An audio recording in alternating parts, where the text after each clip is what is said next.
récite et raconte-leur l'histoire des deux fils d'Adam. Lorsqu'ils firent une offrande et l'offrande de l'un fut choisie au détriment de l'autre. Qala, il dit alors, la aqtulannak, celui qui vit son offrande refusée par le divin, dit à son autre frère, à son frère, la aqtulannak, je vais te tuer. Qala innama yataqabbalu Allahu min al-muttaqin, et l'autre, le pieux, Abel, de lui répondre, mais en réalité, Dieu n'accepte que les pieux. C'est ton manque de piété qui a fait que ton offrande n'a pas été acceptée. Et si moi j'ai été accepté, ça n'est pas pour autre critère. Ce n'est pas un critère intrinsèque, c'est un critère moral. Innama yataqabbalu Allahu min al-muttaqin. Ensuite, le frère continue en disant, si jamais tu me tues, tu tends la main pour me tuer, ma ana bi basati yadiya li aqtulak. Moi, je ne serai pas de ceux qui tendraient la main pour te tuer. Inni, car uridu an tabu, à ce que je souhaite, ce que je veux en ayant cette attitude-là, c'est que tu prends tes péchés et les miens et que tu fasses ainsi partie, si tu veux aller dans ce sens-là, du nombre des gens de l'enfer. Il nous faut comprendre cette histoire pour ne pas répéter cette erreur-là. Il nous faut comprendre cette histoire pour sortir de ce piège-là. Il nous faut comprendre ces histoires pour être des véritables lieutenants sur terre.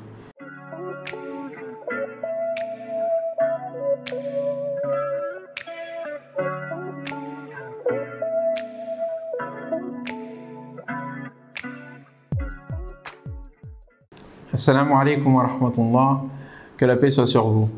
J'espère que vous passez un très bon ramadan et que ces jours de faim et de soif ont été aussi des jours de nourriture spirituelle et d'élévation intellectuelle et du cœur et de l'âme.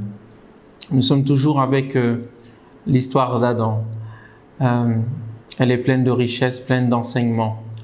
Et bien que nous ayons dit un certain nombre de choses, avant de passer à la suite de son histoire à travers celle de ses deux enfants dont l'un d'entre eux commettra le premier meurtre de l'humanité, eh bien nous voulions revenir sur certaines choses que nous pensons devoir vous indiquer, notamment le sens et la symbolique qu'il y a derrière l'interdiction d'approcher de l'arbre.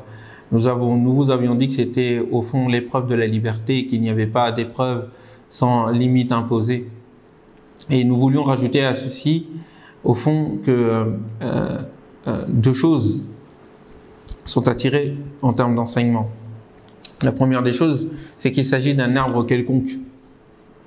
Ce n'est pas l'arbre du savoir, comme l'indique la version biblique, qui fait de cet arbre-là, au fond, l'arbre du savoir auquel le divin ne voulait pas qu'Adam et Ève ne touchent, et ce faisant, s'ils y touchaient, ils deviendraient ainsi des dieux.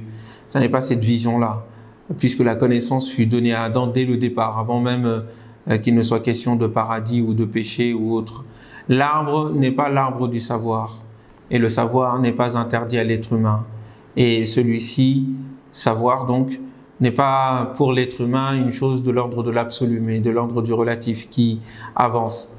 Et jamais ce savoir-là ne pourrait atteindre les mystères des cieux et de la terre, comme le divin lui-même l'a indiqué aux anges, afin que ces derniers reconnaissent leur relativité et se prosternent, car la prosternation permet la relativisation de soi et donc la progression vers l'infini de soi. Il en va de même pour cet arbre-là. L'arbre n'est pas l'arbre du savoir, n'est pas l'arbre de la connaissance, et ce n'est pas la pomme de la connaissance que l'on croque, dont on fait ensuite une marque pour ordinateur bien connu. Non, ce n'est pas cela. Ce mythe-là est un mythe, qui n'est pas fondateur de l'humanité. Mais bien au contraire, c'est un arbre quelconque, et vous me direz, mais en quoi est-ce que le caractère quelconque de cet arbre-là est porteur de sens? Il est porteur de sens parce qu'au fond, l'interdit en lui-même, ce n'est pas l'arbre en fait qui compte, c'est l'interdit. Le fait de dire de ne pas toucher à ceci vient mettre une distanciation entre l'être humain et la nature, d'une part, et d'autre part, elle vient fonder l'ordre moral, le monde moral dans lequel il est. Troisièmement, il vient indiquer les différentes possibilités qui existent au-delà et en dehors de cet interdit. Il est commencé d'abord comme le Coran commence d'abord par indiquer que tout le paradis, tout ce qui s'y trouve d'arbres, de fruits et de choses à manger sont offertes à l'être humain et que seul cet arbre-là n'est pas à approcher. Cet arbre-là et son interdiction viennent fonder la responsabilité, viennent fonder la liberté aussi, car il y a possibilité d'obéir et de désobéir. Et c'est ça même la liberté. Et donc, en conséquence, la responsabilité. Et c'est ce qu'il faut pour la lieutenance, c'est ce qu'il faut pour utiliser les possibilités, les capacités et les moyens que Dieu a donnés à l'être humain à travers sa lieutenance sur terre. Il faut une responsabilité, il faut une morale. Or, ce qui fonde la morale, c'est à un moment donné la capacité de distinguer ce qui est de l'ordre du faisable et de ce qui n'est pas faisable moralement, de ce qui est de l'ordre du bien et du mal, de ce qui est de l'ordre de ce que l'on peut faire et de ce qu'on ne peut pas faire. Et cela, effectivement, est moral, subjectif. Et c'est ce qui fonde, au fond, l'humanité, c'est-à-dire sa capacité à se détacher de la bestialité, de l'animalité, et cette distinction n'est faisable que dans sa conscience, que dans l'élévation de la conscience. Or, la conscience ne se fonde que dans la capacité à un moment donné à distinguer les deux ordres, la nécessité et la liberté d'une part, et à pouvoir choisir et à distinguer dans son choix ce qui est faisable, ce qui n'est pas faisable, ce qui est bien et ce qui est mal. Voilà, à notre avis, l'enseignement que l'on peut tirer dans le fait de poser un arbre quelconque et de le dire « ça, c'est interdit ». Et ainsi, c'est la limite vis-à-vis de laquelle la liberté de l'être humain va s'exercer, en conséquence sa conscience, sa morale et tout l'univers intérieur qui fait de lui un calife. Ceci étant dit, d'autres leçons sont à tirer, mais je tenais quand même à parler de ce point. J'aimerais arriver à cette histoire, celle des deux enfants d'Adam, Habil ou Qabil. Dans la Bible, on dit Abel et Caïn, ou Caïn et Abel. Le Coran nous conte cette histoire dans la sourate Al-Maïda, la 5e sourate. Après avoir parlé des enfants d'Israël et du refus de ces derniers d'entrer dans la ville sainte qui leur avait été promis, et eux ne voyaient d'entrer dans cette ville sainte que par les armes, que par l'expulsion de ces habitants initiaux, et ce par le combat.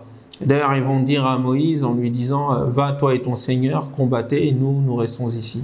Alors qu'il ne leur a jamais été demandé de combattre. Il leur a juste été demandé d'entrer dans la ville, d'entrer par la porte. Et en y entrant, ils seront vainqueurs, et donc ils n'auront pas à craindre l'animosité des ennemis supposés. Bref, l'entrée était simple, ils en furent. Ils le transformèrent en combat et en nécessité de tuer. C'est juste après cette histoire-là que l'histoire de Habil, Qabil, Abel et Caïn nous est contée. Et il est dit « Watlu alayhim naba ibn Adam » récite et raconte-leur l'histoire des deux fils d'Adam. Lorsqu'ils firent une offrande et l'offrande de l'un fut choisie au détriment de l'autre. Qala, il dit alors, la aqtulannak, celui qui vit son offrande refusée par le divin, dit à son autre frère, à son frère, la aqtulannak, je vais te tuer. Qala innama yataqabbalu Allahu minal muttaqin, et l'autre, le pieux, Abel, de lui répondre, mais en réalité, Dieu n'accepte que les pieux. C'est ton manque de piété qui a fait que ton offrande n'a pas été acceptée. Et si moi j'ai été accepté, ça n'est pas pour autre critère. Ce n'est pas un critère intrinsèque, c'est un critère moral. Innama yataqabbalu Allahu minal muttaqin. Ensuite, le frère continue en disant, si jamais tu me tues, tu tends la main pour me tuer, ma ana bi basati yadiya li aqtulak. Moi, je ne serai pas de ceux qui tendraient la main pour te tuer.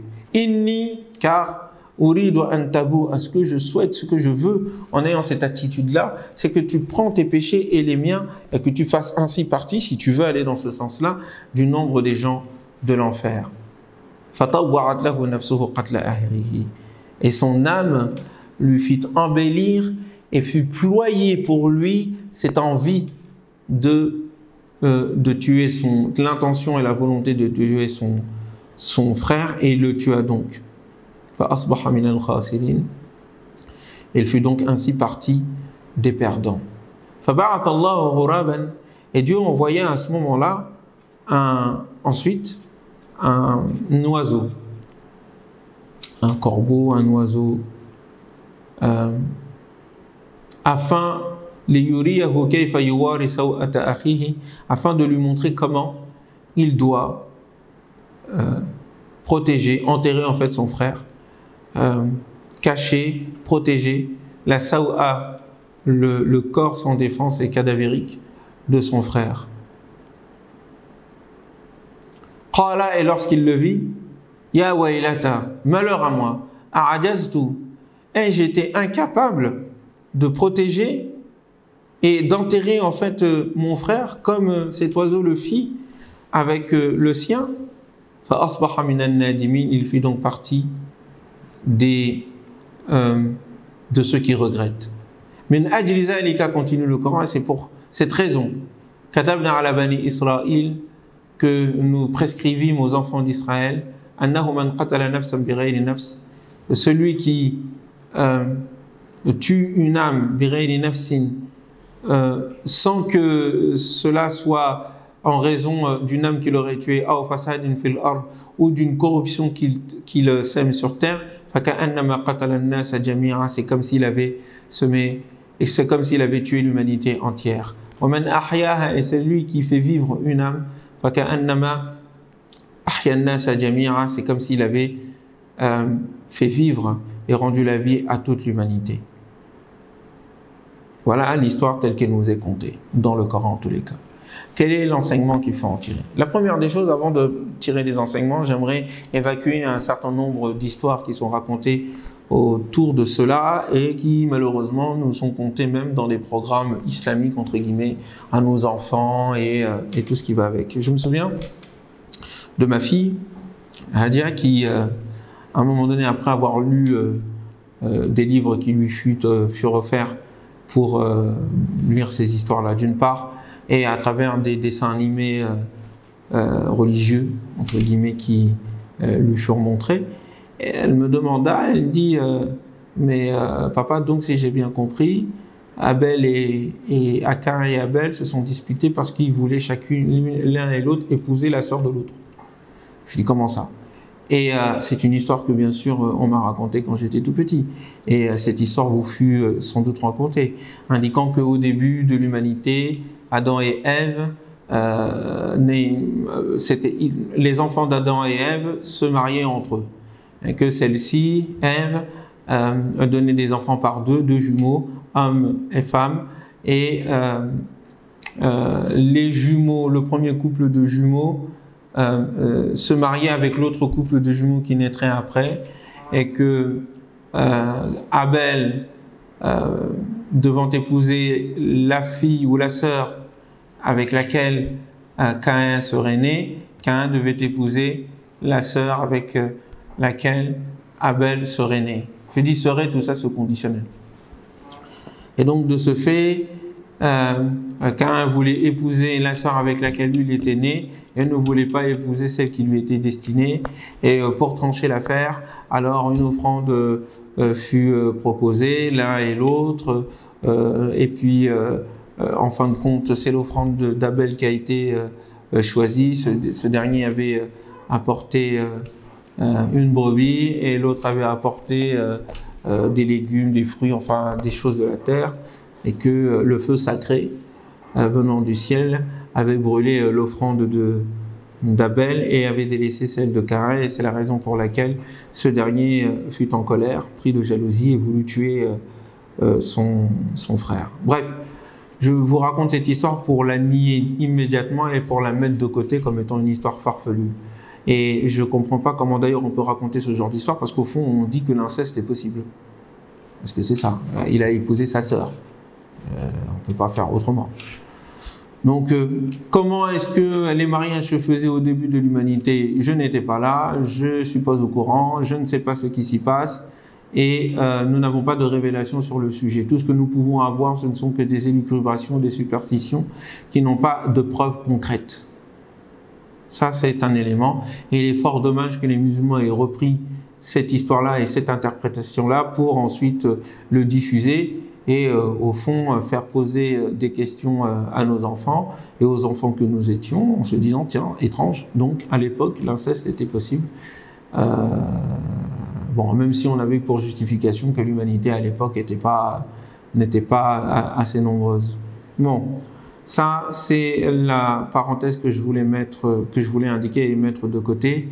En l'occurrence, le Coran ne raconte pas du tout cette histoire. Le Coran parle effectivement de quelque chose qui a eu lieu entre ces deux frères. Une offrande a été acceptée alors que l'autre n'a pas été acceptée. Pour quelle raison? Est-ce qu'il s'agissait de la lieutenance? Est-ce qu'il s'agissait de l'héritage de leur père? L'un devait être le chef. Est-ce qu'il s'agissait du choix divin quant à l'élection de l'un et au délaissement de l'autre en raison des critères de piété? Peu importe, tout cela n'est pas indiqué, même si l'hypothèse que je formule, qui devrait être étayée, mais qui, faute de preuves concrètes et d'informations beaucoup plus poussées, n'est pas donnée, je soupçonnais et je soupçonne le fait qu'il s'agissait d'une rivalité autour de la lieutenance et du leadership, en tout cas de l'imama. Mais je n'ai aucune preuve concrète pour étayer ce point, ce n'est qu'une hypothèse. En tous les cas, il y en a un qui a été choisi et l'autre qui n'a pas été choisi. Et la raison pour laquelle l'un a été choisi, c'est sa piété. Et d'ailleurs, l'attitude du frère prouve justement qu'il ne pouvait pas être choisi, parce qu'il n'est certainement pas pieux. La volonté de tuer son frère, c'est quelque chose d'énorme.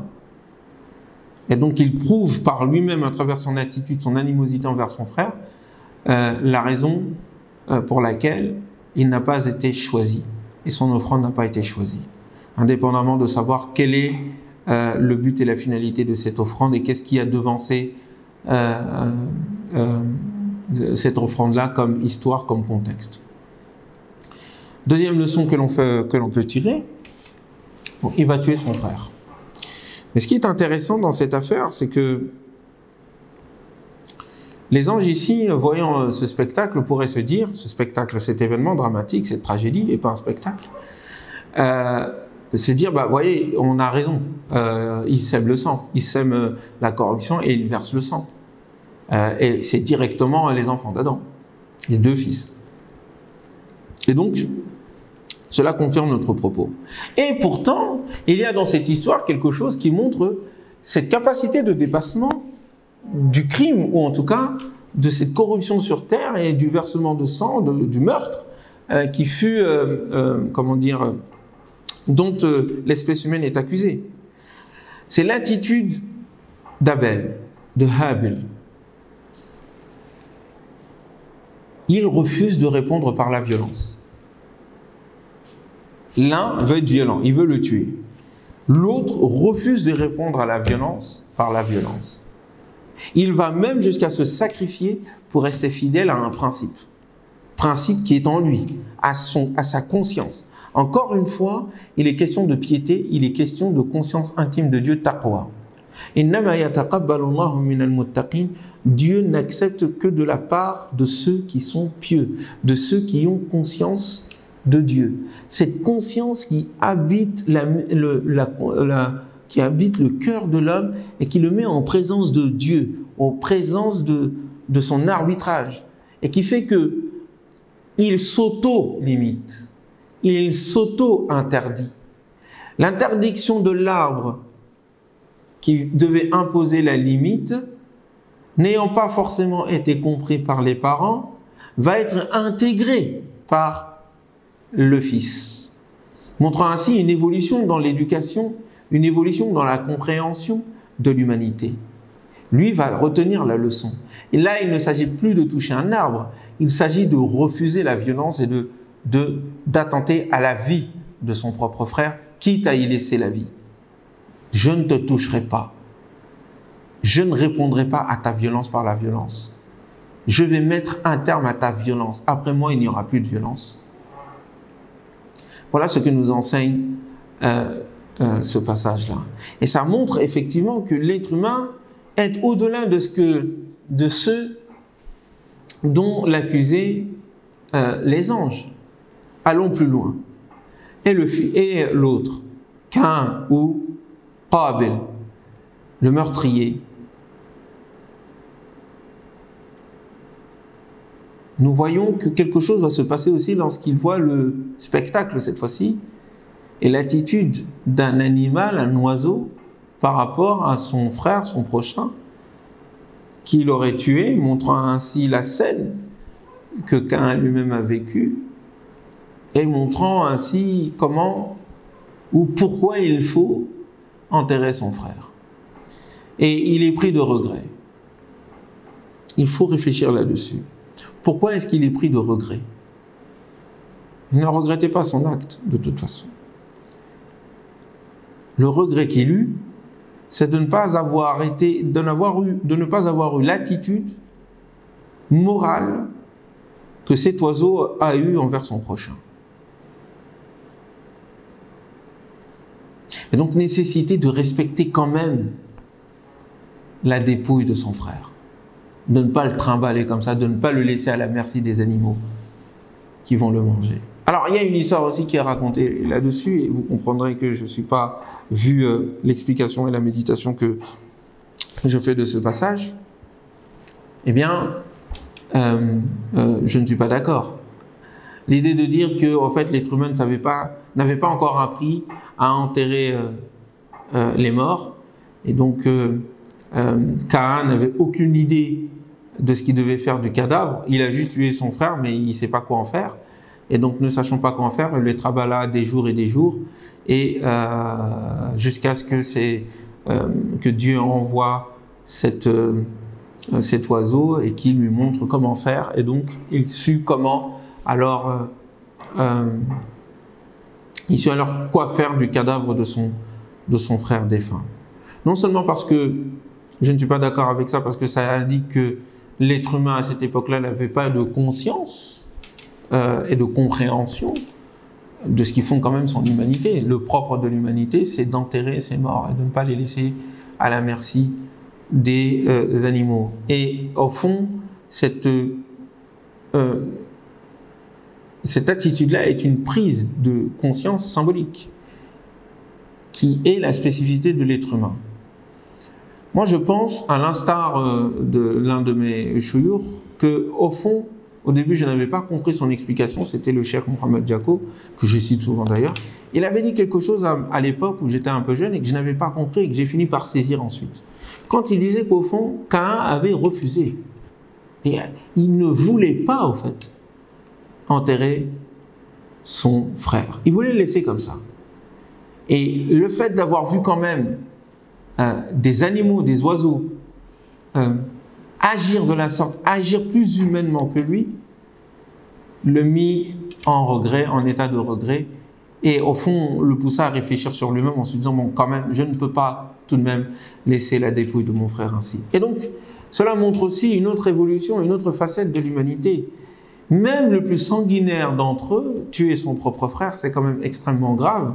Eh bien, à un moment donné, même ce dernier, même en plein milieu du péché, même en plein milieu d'un sacrilège aussi gravissime que le fait d'ôter la vie à son propre frère qui plus est, eh bien, pouvait faire preuve d'humanité à un moment donné. Qu'il n'était jamais trop tard, même pour le plus meurtrier des meurtriers, de ressentir quelque chose qui est de l'ordre de l'humanité, de l'ordre de la morale. Même face à la dépouille, même face au corps de celui qu'on a tué, on se doit d'avoir un respect pour l'humanité et pour l'être humain. Donc même ici, il y a la preuve que l'être humain évolue. Il y a la preuve que l'être humain est avant tout un être de morale. Et il y a la preuve qui vient à contester l'accusation des anges, indiquant paradoxalement que cet être humain est capable de dépassement. Il est capable de s'améliorer. Il est capable de comprendre.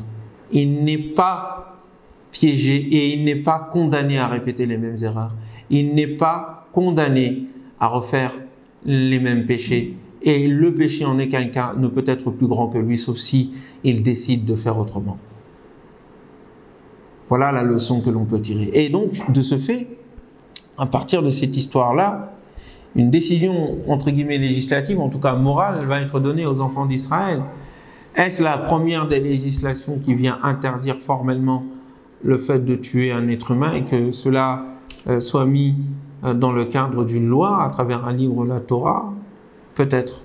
L'histoire ici nous montre au fond l'évolution de la loi morale et de la loi tout court et des conséquences. Le fait d'ôter une âme est semblable au fait d'ôter à toute l'humanité sa vie. Quel beau principe. Mais vous verrez que ce passage-là, par exemple, va être réinterprété dans l'héritage, dans un certain héritage juif, comme étant celui qui tue l'âme d'un enfant d'Israël. Le Coran va corriger ce passage-là en lui redonnant sa version originelle, sa version cosmique et universelle. Elle n'est pas tribale, elle n'est pas restreinte au fait de tuer une âme, l'âme d'un Israélite ou un Israélite, mais plutôt le fait de tuer une âme quelconque équivaut à tuer toute l'humanité. Et cela doit être un principe qui doit être enseigné à l'ensemble de l'humanité depuis le plus bas âge, en indiquant comment moralement est-il détestable de tuer un être humain, comme il est détestable, un être humain quelconque, comme il est détestable de tuer son propre frère. Voilà un peu la leçon que l'on peut tirer de l'ensemble de l'histoire d'Adam et Ève, depuis leur mise en lieutenance sur terre, en passant par leur situation au paradis et la désobéissance qui eut lieu à l'intérieur, les causes de cette désobéissance, l'innocence originelle de l'être humain, de la femme comme de l'homme, et le fait que le péché ne peut pas être un péché originel et éternel et ne peut pas être une malédiction, car Dieu a pardonné, Dieu est pardonneur, et il donne toujours à l'être humain la chance de prouver, de se prouver, de prouver son humanité et de prouver sa lieutenance et sa dignité d'occuper ce poste-là, ce rôle-là, ce rôle sur terre. Les enfants d'Adam, dans l'attitude du premier qui se laissa tuer pour ne pas être violent et tuer son propre frère d'une part, et même à travers l'attitude morale en fin de compte, dans la grande immoralité de son frère meurtrier, eh bien, dans toute cette histoire-là, il y a toujours l'humanité qui évolue, l'humanité qui comprend, l'humanité qui est capable de s'échapper du piège existentiel, de l'accusation existentielle, de la malédiction existentielle qu'anges ou démons, mais surtout les démons, ont voulu tisser autour de l'avenir de l'humanité. Il nous faut comprendre cette histoire pour ne pas répéter cette erreur-là. Il nous faut comprendre cette histoire pour sortir de ce piège-là. Il nous faut comprendre ces histoires pour être des véritables lieutenants sur terre.